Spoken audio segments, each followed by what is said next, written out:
Welcome to the Colts is King podcast. I'm your host, The Duke, and here's my co-host, Rambling Bones. Hello again. And what do we do here, Rambling Bones? Pretty much just talk about cult movies or B movies or probably any movie we really want to if we go long enough. And today, I got to choose the movie, so we watched the excellent 1972 Godzilla vs. Gigan. What'd you think of this one, Bones? I've seen it before. I don't know. It was a nice change of pace to do a giant monster movie. We're finally in the foreign movie territory. Yes, fine foreign cinema here. Fine foreign cinema. No, and full disclosure to the audience, this is probably my fourth time seeing this movie, so, I mean, I'm pretty sure that makes me something of a Godzilla vs. Gigan expert here. It's not quite a shameful title. Maybe not quite a amazing title either. Well, we'll see how it does on my dating profile. Well, seeing as I picked the movie, I'll go ahead and give you guys the lowdown on what happened. So, in Godzilla vs. Gigan, also keep in mind that in America this was actually called Godzilla on Monster Island, despite the fact that he spends little to no time on Monster Island. Yeah, and it's not even the same movie. We'll talk about this a little bit later, but this movie makes ample use of stock footage. So, yeah, there's like no new footage of him on Monster Island. It centers around basically a manga artist named Gengo and his girlfriend. And he has been hired by this new company, like the World's Children Organization. And what they're doing is they're making this huge theme park in this Godzilla Tower. And this theme park / museum is dedicated to Earth's giant monsters. And somehow it's stated many frequently, it's dedicated to peace. Yeah, it's all about peace. It's all about peace and feeling good. And feeling good. Just like cult movies. Anyway, one day as he's going into work, he sees the guards of the organization he works at chasing a woman, and she drops a mysterious tape, and this leads him down a rabbit hole where he discovers, and minor spoilers here, that this isn't an ordinary organization, but it's really a plot by the cockroach-like aliens from Nebula M Space Hunter to conquer the world. And to do this, they're going to utilize their secret weapons, King Ghidorah and a new monster named Gigan. Hijinks ensue. It's kind of strange to think that Megalon would be used later, but not in this movie, despite them being cockroach people.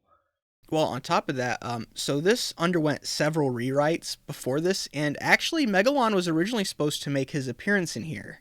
Oh, that would have made sense. It would have. It also would have made sense if they just brought these guys back for Godzilla vs. Megalon instead of weird underwater Greek people, but that's a conversation for another episode. So, this movie was actually a pretty big success for Toho. Around this time, they had something called the Champions Festival, where each year for like a period of, I think it was like 10 years, they would release movies when kids would be off from school, and a lot of those movies would be cartoons, some of them American, a lot of them Japanese, and a lot of the big features were Godzilla films. And of the tickets sold during this Champion Festival, Godzilla vs. Gigan actually sold the most. Yeah, this is definitely a children's movie. I mean, it's a Godzilla movie, but it's geared more towards kids. It is. It definitely has a much lighter tone than a lot of the others. This was definitely also at the height of superhero Godzilla, where Godzilla is like just unambiguously the good guy. He's a friend to all children, just like his buddy Gamera. Well, except for unlike Gamera, who bleeds almost in every movie, this was the first time Godzilla actually ever bled, and boy did him and Anguirus at one point just bleed gratuitously. Well, I remember the first time I watched this, I was thinking that there was a lot of blood, but going through it this time, I only counted maybe 3 scenes where there was blood. But in the shots where there are blood, one time, like, Godzilla gets hit in the shoulder, and it really is like they got a little, like, jet in his shoulder, just pew, blood just spews out. Right, and it unlike the Gamera movies where he would often bleed like this, like milky looking color. This is like bright red Heinz ketchup blood. Yeah, and then the most notable part is Anguirus getting hit in the head, and literally blood splatters onto the camera.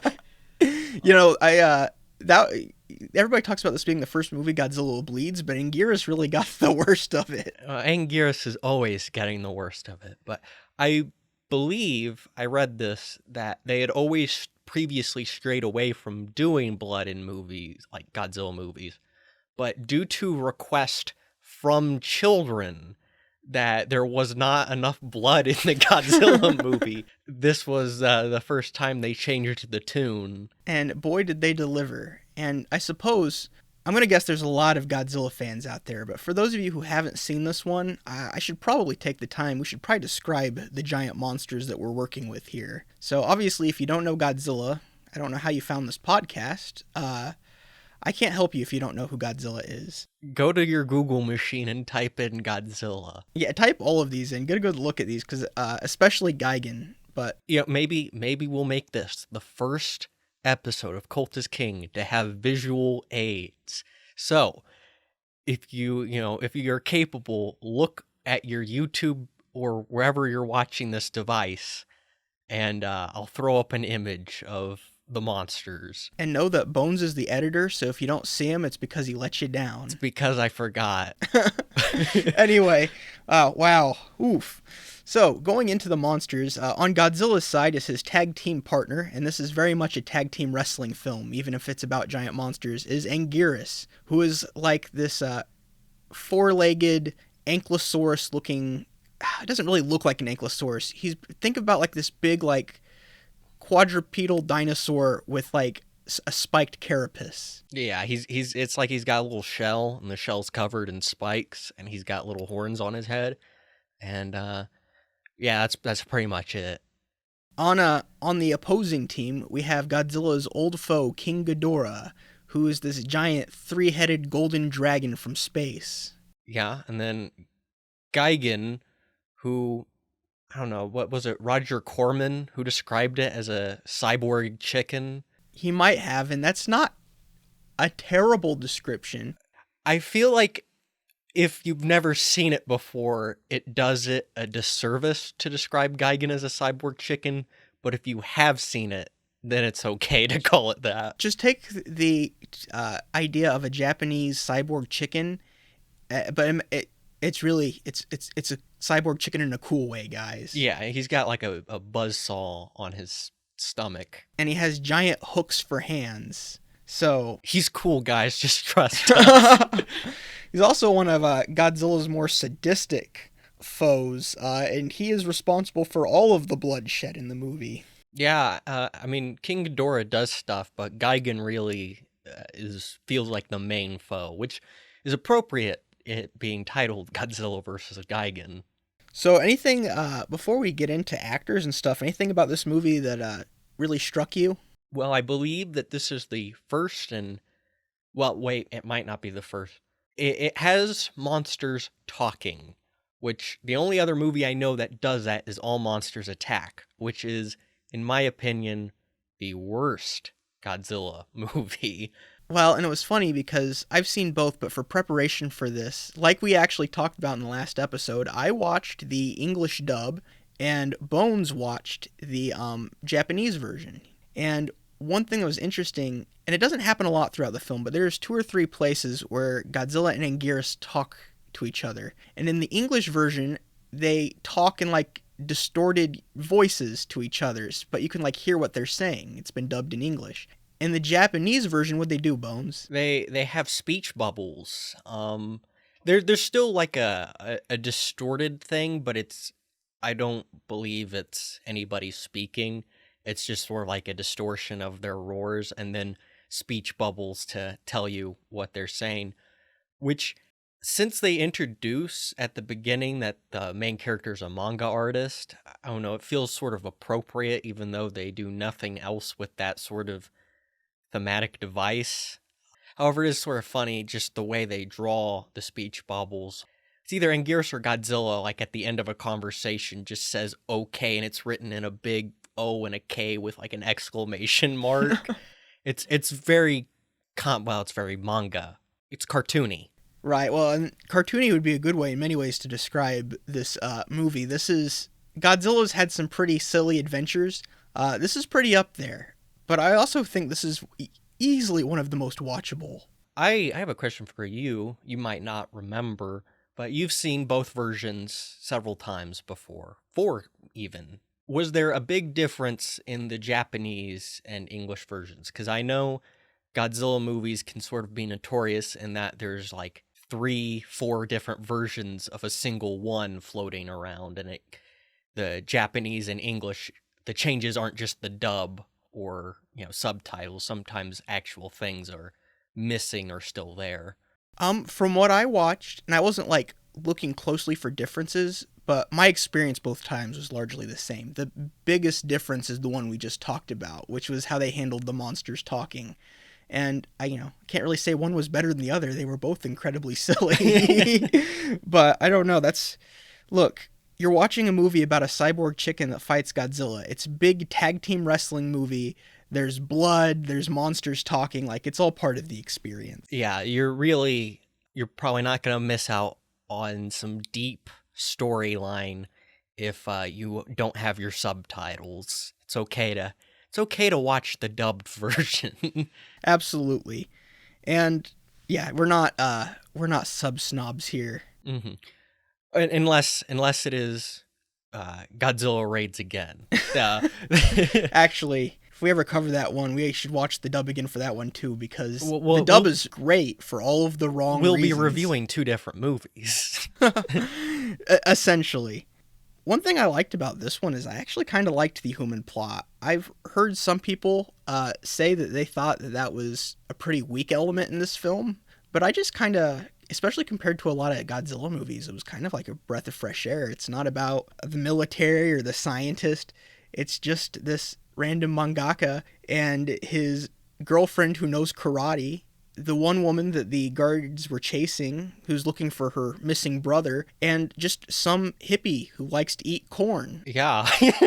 Like, I don't know. I thought the human plot was pretty fun in this one. Well, I think it helps that since this was geared towards kids, you got to keep children's attention. And I think if you can keep their attention, it's probably going to keep hopefully we'll keep an adult's attention just with the pacing, how fast the story moves, and the story isn't particularly boring.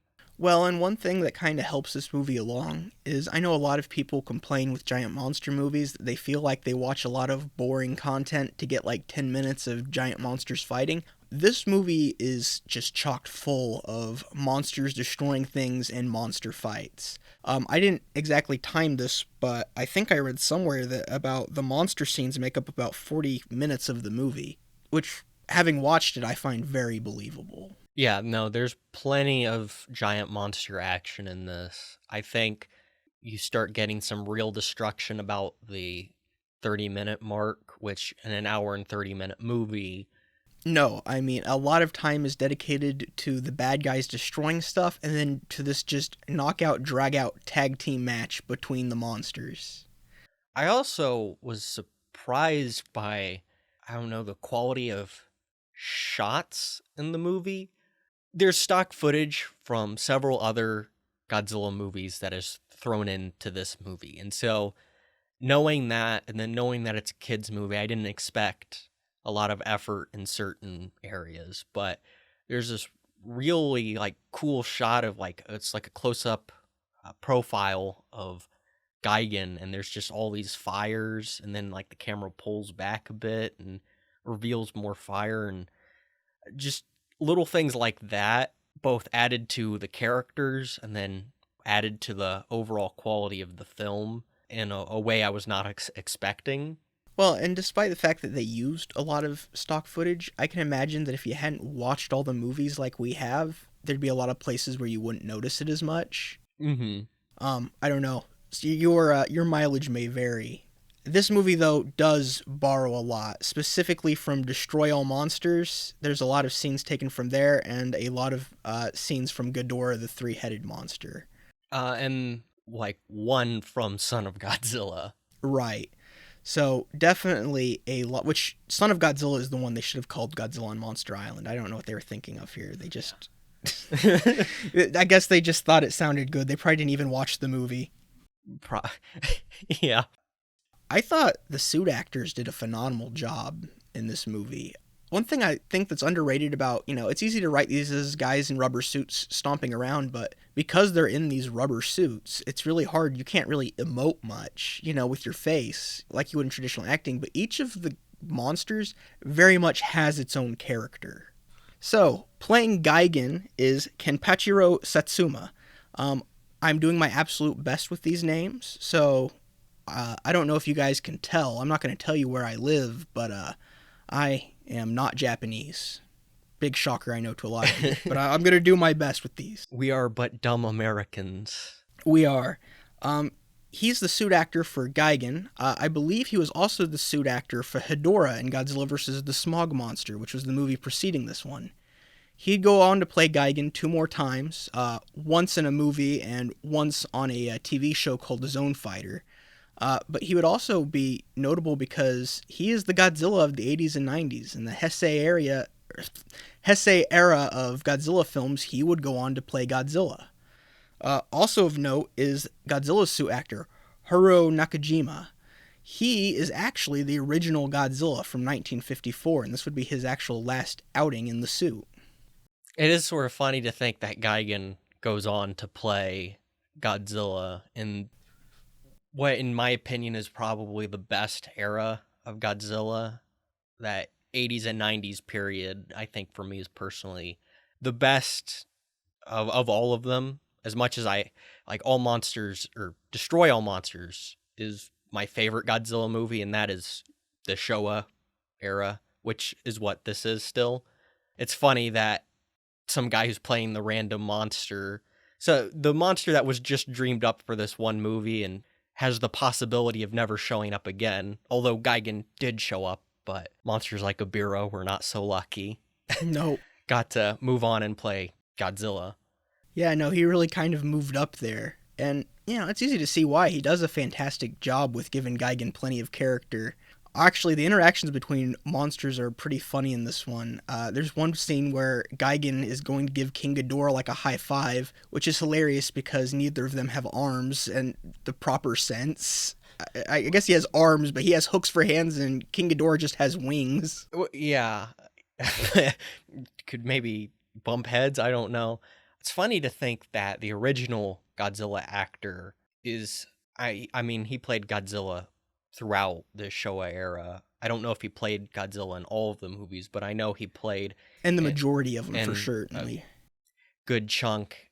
And so just the difference in performance, especially the original and then this movie, he's all animated, and he's gone from plotting monster to like a brawler superhero, and I mean, they get into it. There's plenty of like wrestling going on in this one. But he's just super animated and cartoony, and original he's not that at all. Well, and talk a little more about the suits before we move on to anything else. The suits are really kind of hit and miss in this one. Well, again, with that stock footage, certain parts of the battle, you'll notice the suits sort of change because they are entirely different movies. Right, and I mean, it's pretty noticeable. Each Godzilla suit for a lot of the different Showa periods could be very different from each other.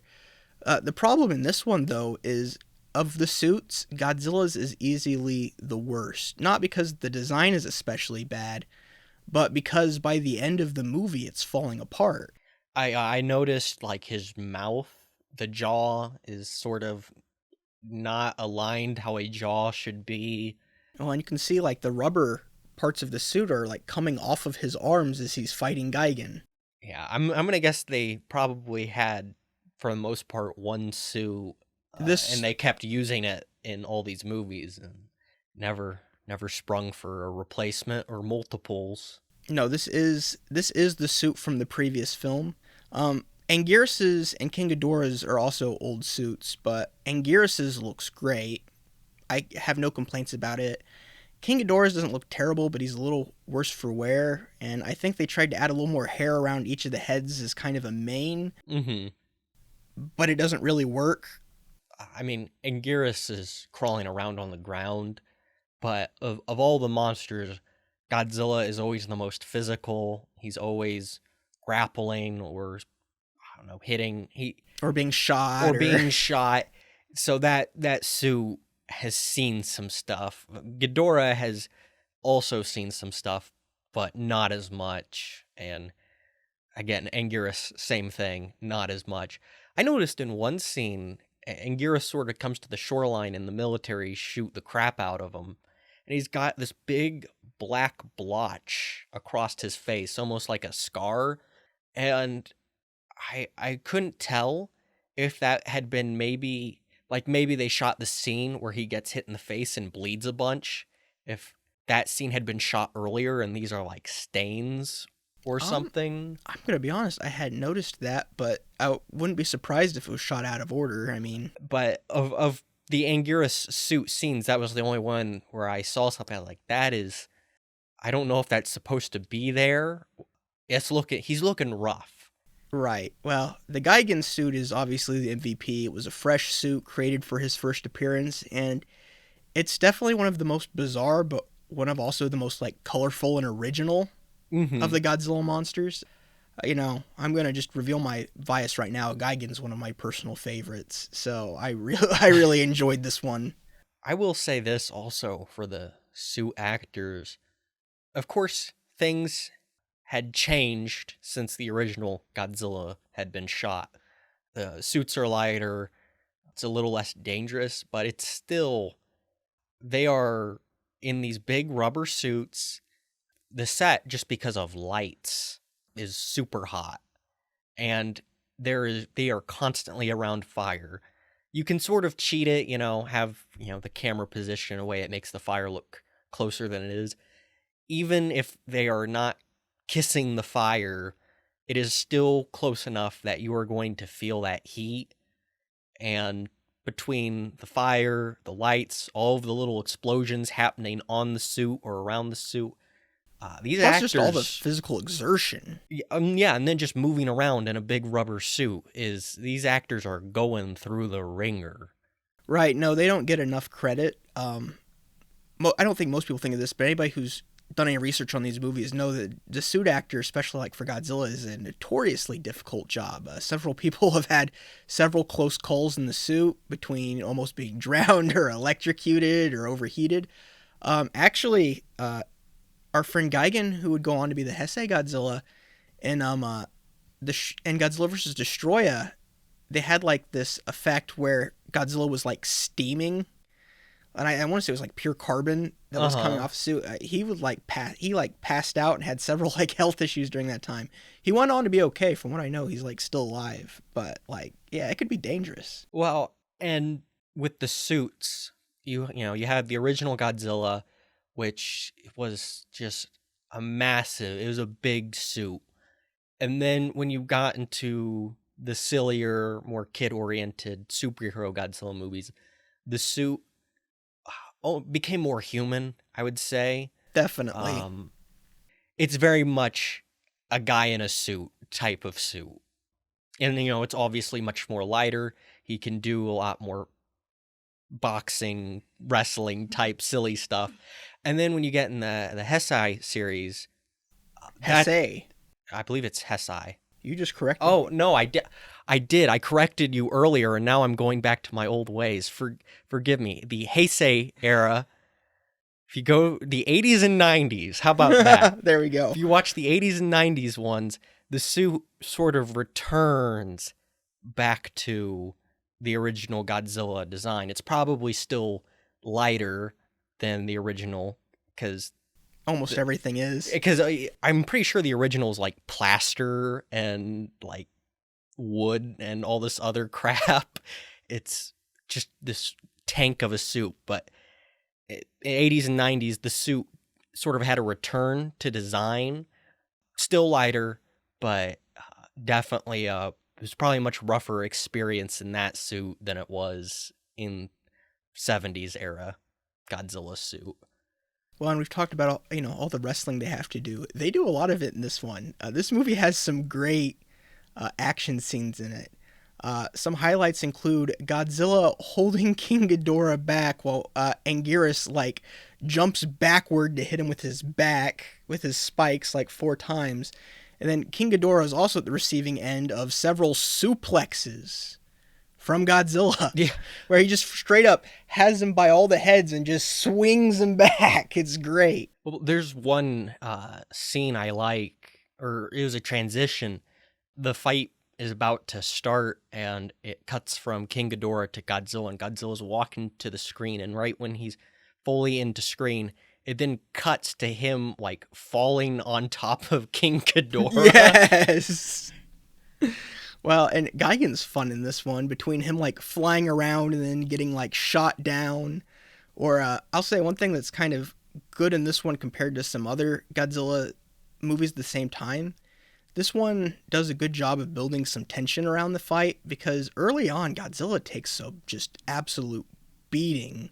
Well, it helps that part of the story is Godzilla Tower secretly has his laser beams to shoot Godzilla, so the humans have to blow it up to, I guess, save Godzilla and give him the opportunity to beat up the other monsters. So they did tie in the human drama with it, and yeah, when he's getting beat up, I mean, the laser hits him, he's on the ground, there's a part where, like, Gigan is just hammering him in the head with those, like, claws, and I'm like, wow, this is a little brutal. This is less fighting, and we're more back to the stock footage. With Gigan, there was one scene that had made me do a double take. The military is sending in these planes to shoot at Gigan, and the scene is like planes come down, shoot, Gigan waves his arm in the air. And watching it, I was like, they are repeating the same sequence of shots over and over. They do it like 3 times. And then he starts swiping at the planes and taking them out. And he does that. And then they play it again, but the shot is reversed. Like they flipped the sides. And they play it again. And I don't even know if I could call it a gripe because it made me laugh. But that was something that definitely made me have to ask myself, what did I just see? No, this is a movie that, like, does a lot of things right. It also does a lot of very silly things, but those just kind of enhance the experience of this one. This is very much like the definition of a cult movie. Before the internet, this is a VHS that would be passed around like, dude, you have to see this, check this out. Like, yeah, I mean, especially if we're a Godzilla fan. Yeah, no, if you are a Godzilla fan and you haven't seen this one, I would say this is an absolutely, like, a must watch. It was sort of funny though watching it. You said Godzilla versus the Smog Monster was the previous Godzilla movie to come right before this, right? Mm-hmm. Well, similar theming creeps its way into this movie, talking about the previous movie, Godzilla vs. the Smog Monster. Godzilla's pretty much fighting pollution, but personified as a monster. In this movie, the cockroach aliens, they destroyed their planet with... No, they didn't. They had a similar race of humans or some other aliens on their planet destroyed it, and the only thing that could survive was the cockroaches. Oh, I thought they had destroyed the... I totally missed a point, but good on you, Duke, for correcting me there. Yeah, see, to Bones' credit here, Bones usually does most of the research, if you haven't noticed, so I decided to take point on this one. But no, technology and pollution causing problems are themes that come in. Which is funny, though, because in most other ways, this movie very intentionally distances itself from the last one. Toho was not happy with Godzilla vs. Hedorah in a lot of ways. It was much too strange and psychedelic for them. It was also not a very colorful movie. It was a little more somber in a lot of places. And a lot of the decisions they made for this one were like to kind of reverse course. It's part of the reason they brought King Ghidorah in. They brought back another popular Godzilla monster to kind of boost sales. But then, Gigan, if you look at Gigan versus Hedorah, Gigan is like this incredibly like colorful, like silly but also awesome monster. Mm-hmm. There's just a lot of return to kind of form in some ways in this one. Well, I would assume, since in this period, Godzilla was definitely more targeted towards kids. Godzilla fighting Hedorah, that probably wasn't a movie kids were super interested in, especially since it's more somber, not as colorful, things like that. And then, the main theming being pollution. I'm sure, it's good for kids to care about taking care of the planet, but no kid wants to watch an entire movie about pollution. No, but cockroach aliens from a polluted planet that have a cyborg chicken, sign them up. You see, you entertain them, and then you slip in the message. Well, and you can't, like I said, you can't argue with the results. This was easily the Champion Festival's most successful movie. It sold I don't have the exact figure, but it was like 1,700,000 tickets. A metric buttload. A metric buttload, yes. One other funny kind of inconsistency is, one thing I noticed is that the time of day changes a lot. Like, most of the film, it takes place at night, and then it looks like it's more like early evening in other scenes, and then some in the stock footage, sometimes it looks like it's just full-blown day. Yeah. It's not super bad. Like I said, we're talking about like all these little inconsistencies and stuff we notice because they're funny and because we noticed them. But like overall, the viewing experience for this movie is like, it was really fun. I enjoyed every minute of it. This is very much a turn off your brain and watch this tag team wrestling match between Earth's mightiest monsters. At least two. I'm not going to put Anguirus in the list of Earth's mightiest monsters. Hey. I like Anguirus. I like him, but he's more like Earth's mightiest punching bag.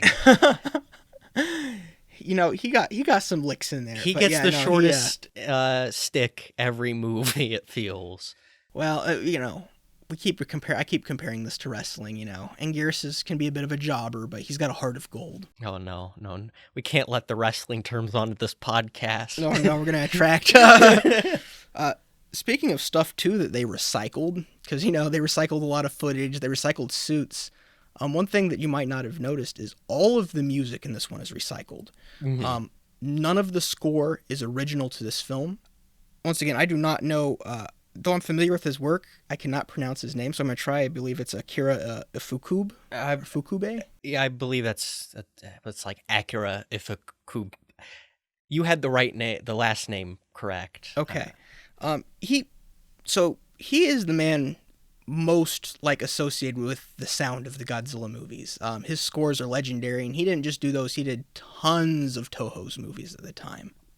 For some reason, I don't know if they couldn't get him interested or didn't have the time, but he didn't make any new music for this. So all the music in this is either recycled from previous Godzilla films, but also from other Toho movies. And some of the ones that I was looking at that it was taken from, some of them were very obviously other giant monster movies or movies I believe the H-Man or whatever, other action sci-fi movies, but some of them were from dramas.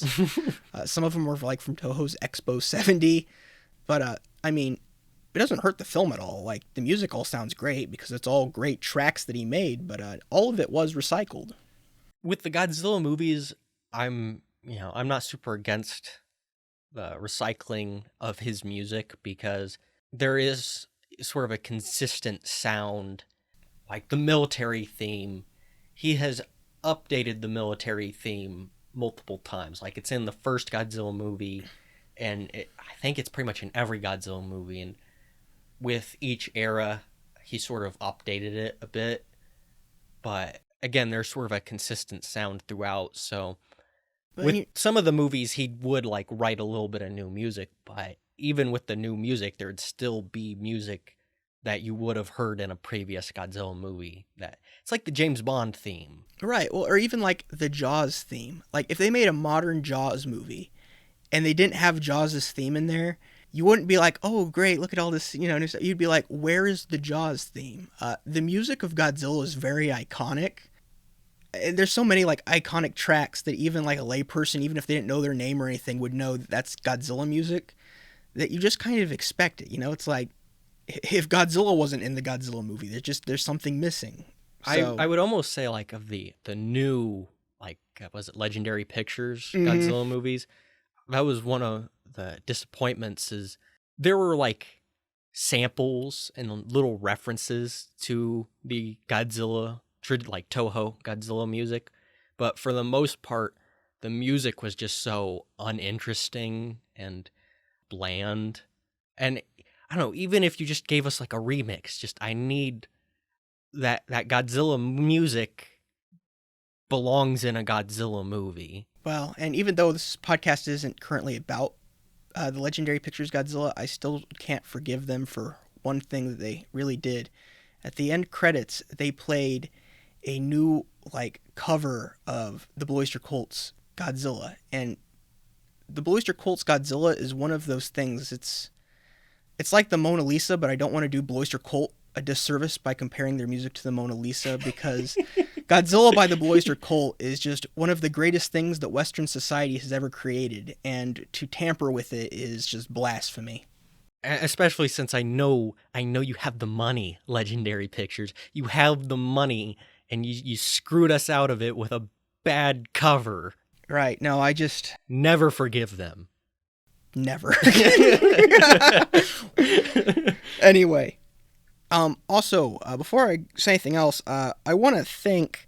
So, when I did my research, I looked in a couple different places, but I thought I should give a shout out to where I got most of my information. A lot of this came from the summer 2015 issue of G-Fan. For those of you who have never heard of G-Fan, it's a magazine based in Canada entirely about giant monster movies, namely Godzilla movies. And the article Cockroaches in Perfect Peace by John LeMay is where a lot of this information came from. I also pulled information from J.D. Lee's his book, The Official Godzilla Compendium, which, funnily enough, J.D. Lee's is the creator behind G-Fan magazine. So special thanks to them for making my research very easy. Not sponsored, but would highly recommend G-Fan magazine. Was it like quarterly? It's quarterly. I have seen it in some comic shops. They have a website where you can sign up for it. But I used to subscribe to it. I'm gonna pick up a new subscription soon, but it's quality stuff if you like these type of movies. Well, there's really not a lot to say about the actors. We haven't really discussed actors apart from the suit actors. Well, and there's a good reason for that. If you are an American, or even, or British, or just if you're not from Japan, these are not actors you would know. And even then, most of these actors didn't go on to have terribly notorious careers even in Japan. Though one of them, the guy who plays the second in command at Children's Land, who is also one of my favorite things in the movie. He's this guy, he's got sunglasses, he's got this evil black mustache, and he's wearing like this orange suit with a pink shirt. Yeah, tangerine orange, bright pink shirt. He's got drip, okay? His name is, I believe, Toshiaki Nishizawa, and he, I think, starred in some other similar... or not starred necessarily, but I think he appeared in a lot of like Toho science fiction films, but he's easily my favorite human actor in this. He's just, I don't know, he has like this just campy like sinisterness about him that I just absolutely love. Apart from him and like the hippie character who carries around corn, yeah, the second in command was really, I think, my favorite part of the human element, but a lot of the actors were, again, like 6 acting credits tops, and then others would have a lot of little bit parts. And I guess with a lot of the other stuff we've reviewed, that's sort of been common. But I was going into this thinking, all right, this is a Toho film. This is... because this is like an actual like studio picture. I was expecting... actors who had done a lot of stuff.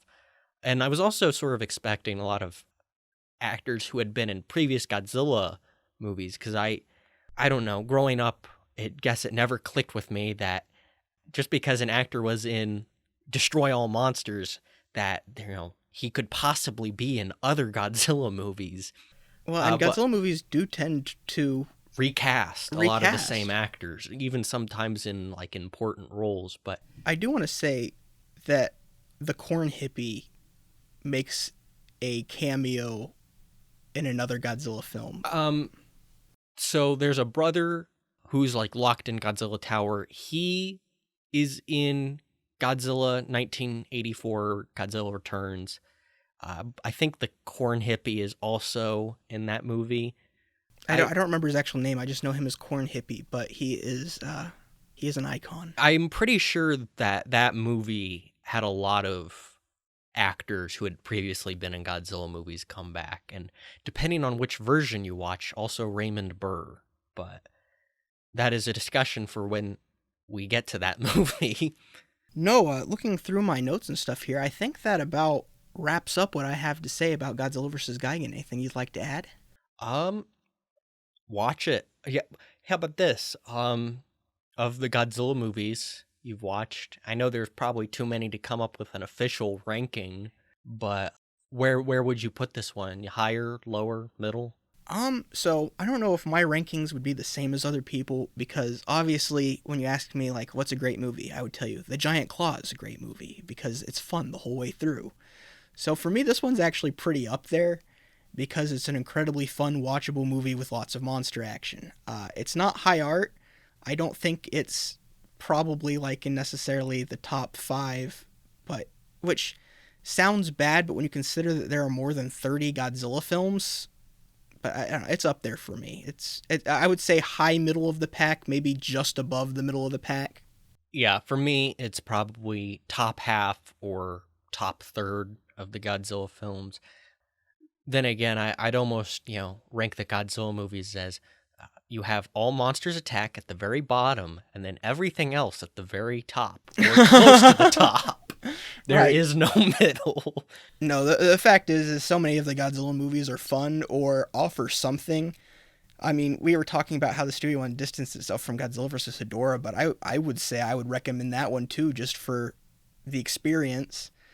The thing is that these movies just offer an experience so different to what's popular these days that they're just kind of a breath of fresh air. One thing, going back and watching this, I really appreciate is I appreciate that they're using suits and models. I had that exact same feeling as soon as I started watching it.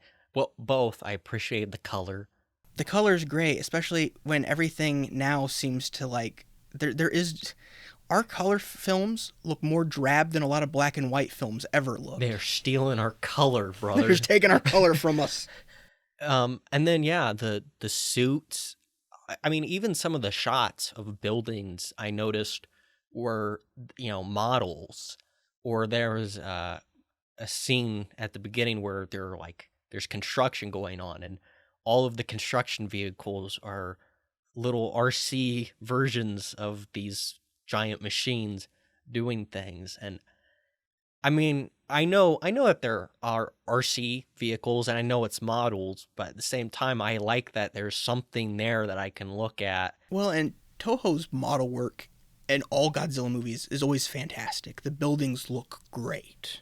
Yeah, I'm a sucker for just models in general. I love miniatures. I love miniatures, and specifically like miniature cities and like trains. Less D&D miniatures. I like those though. I do like those, but I'm talking about, little cities. And so watching this movie and seeing those and all the little work that goes in, and all the work that goes into these beautiful cities just so that monsters can trample them. It just makes it all the better. And I have to say, it's like, I wouldn't argue that this movie has better special effects than a legendary Godzilla movie or something. And I've talked a lot about that. I don't think those are terrible movies or anything. But there's something that, even though there's so much more budget in that, and I think most people would find those special effects more quote-unquote realistic, there's something about even really good CGI that in a lot of ways takes me out of it.